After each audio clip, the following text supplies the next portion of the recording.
Me, the reason the Chinese so strongly don't want the truth to be that this originated at the lab. Why? When you put yourself in China's shoes, this could look really bad. If the story comes out that COVID-19 stems from an accidental lab leak, followed by a criminal cover-up, question one is, what was the research that you were doing and why? Question two, how did you have this kind of leak? Question two is, how did you have this kind of leak from a facility that was supposed to have the highest levels of security?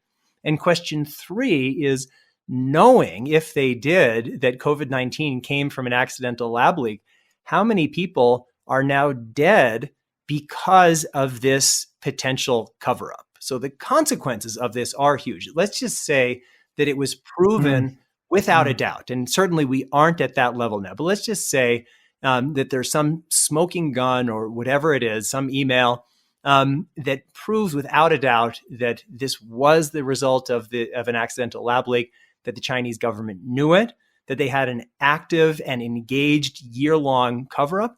What would happen? Well, certainly there would be a lot of anger all around the world from countries who have been devastated economically and in terms of lives and livelihoods lost. There would be an incredible level of anger at China.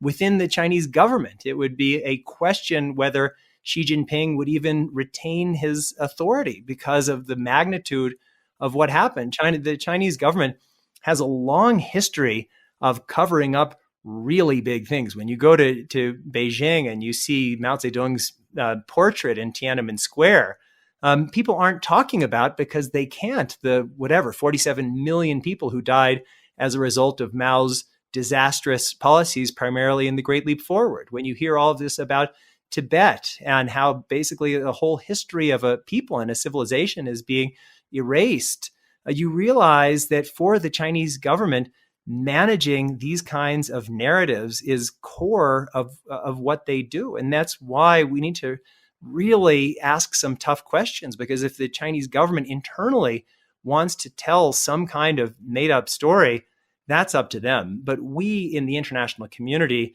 shouldn't, and frankly can't, for our own safety, be part of that process.